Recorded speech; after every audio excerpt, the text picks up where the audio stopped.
Let's talk some quick sports. We've been working today, so I'm not really sure, but I saw that Iga Swiatek, she won the first set 6-love in the women's final at Wimbledon. It looks like it was a demolition, but good for her. What's the American's name? I forget. Even Nova, but good for her making it to the finals. And the match against Sabalenka was terrific. And this is someone who had some emotional, mental health things, took some time off, and was able to come back. She was always a rising star, and she's made a lot of money, but she was in big trouble emotionally, apparently. And let's talk about that. You know, it's funny because that's a new thing for professional athletes and other big stars to open up about their emotional health and how difficult it is, and always trying to be excellent, and and people are so tough on social media, and it can... How about for the average human being? They're involved with social media too. And they're bullied and harassed, and they don't have a cushion of 10, 20, 30, 40, 50, $100 million, right? They're barely scraping by, many, just to put the kids through school, to put food and healthy food on the table, to have some entertainment, when it's a $1,000 plus evening to even go to a ball game. You can't even do that anymore. So it's fine. Seriously, professional athletes and entertainers and others coming clean and being honest and saying, I have emotional health issues. Oh, by the way, you're all able to go see doctors and PhDs and spill your guts and be analyzed and talked to by a pro, while you have your whole team also still around you. Most normal people have to do it all by themselves. And they're stressed and they can't afford to do it. But somehow they get by. Oh, but you don't understand. We're so important. We're so big that the stress is that much worse. Bullshit! Doo-doo! You're full of shit. You're lost in space, and it doesn't mean that you don't have issues. Understand where I'm coming from. I'm just trying to put things in perspective. Anyhow, tomorrow we get Alcaraz-Sinner Part 2 after Roland Garros, which was one of the most extraordinary matches. So it's good to see. And Djokovic fell in straight sets to Sinner. It was interesting because he was acting like, he had done that strange split and he was hurting and ailing, but these tournaments are grueling, they're long. It's not going to get, less, it's going to continue. So apparently he's going to stick around. He really wants to win that 25th major. I think that's the number, to surpass everyone with the most majors ever. And maybe he can do it. He's still a phenomenal player.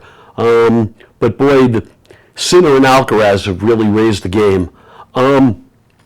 Talk hoops, Summer League, I know it's who cares, but we're all, us hoops fans are checking in a little, but think about how ridiculous this was. They actually billed it as Bronny James against Cooper Flag. Bronny James didn't even start, really, for his college team, for USC. And the truth of the matter is, we all know, Bronny James would never have been drafted but for LeBron. Right? They threw LeBron the bone. Because he's become a compiler, so you can now play with your son. Bronny James against Cooper Flag, the best player last year in college basketball, maybe a franchise player against Bronny James, who really does not have a sufficient handle, who does not have sufficient size, who does not have a sufficient three-point shot. He doesn't have a sufficient game to be an NBA player. They're so good. And so big. He made a comment, I was guarding him, giving up 6 inches.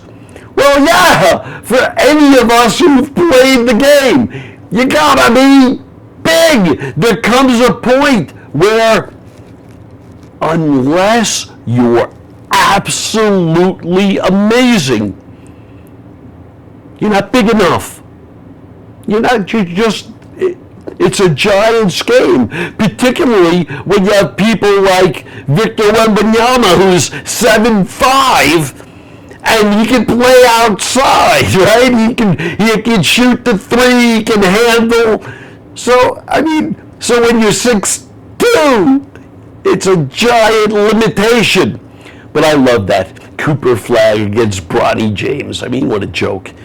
And let's go back to LeBron, because what we're really seeing now is what a complete diva he has become. And yeah, the Lakers no longer have to play the game. And they're not renewing his contract. $53 million, he opted in because he wasn't going to get it anywhere else. And now, though, he's simultaneously sulking. And the good news is, and I've always been a LeBron fan, and when you can go back and look at my videos and things I've followed him now for years, and I've recognized the limitations, though, in his game. He cannot take you straight on and pull up and hit a jump shot. It's not in his bag. Never going to be in his bag. Stands around way too much. Doesn't know how to play off the ball. But right now, LeBron is in a very interesting position because he remains a diva. And he thinks it's all about him.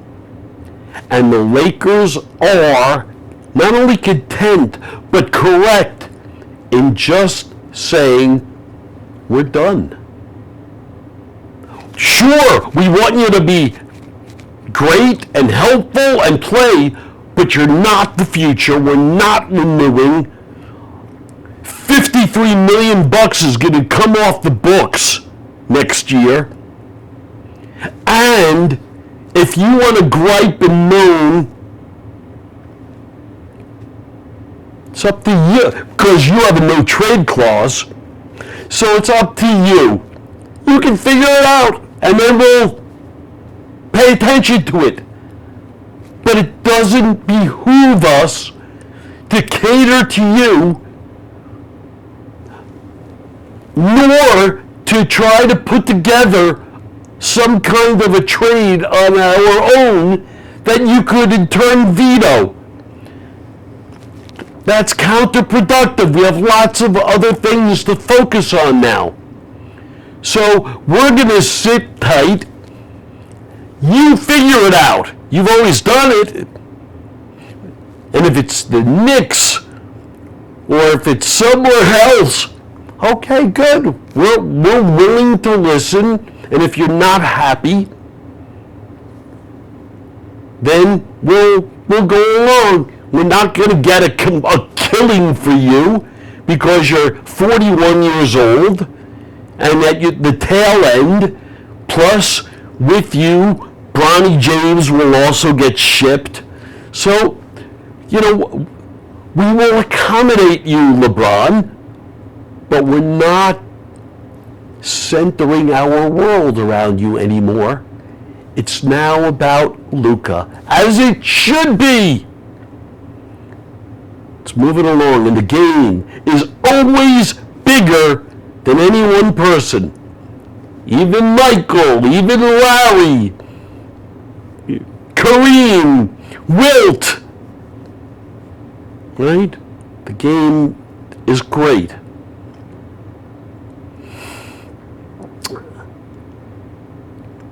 Yankees, let your young guys play. You've been playing a little bit better. It was great that you released DJ LeMahieu. He just, whatever he was, 37 years old, no longer a batting champ, always injured, and a giant distraction. Right? So now you can allow people to play in their natural positions, and you take away this stressor, and people start playing freer. Spencer Jones, George Lombard Jr., don't screw it up. Give them a shot. Let them play. They're ready. Look at other teams. Just look at the world of sports. They're ready young. Let them play. Oh, but they're still learning. Let them play. And they're cost efficient. All right. We're half past July. We're barely hanging in. And in the world of sports, I know. Oh, just focus on sports. Focus on betting. Pay no attention to the corruption going on all around you. This is Hal Mintz. Thumbs up for Feet Up. Thanks.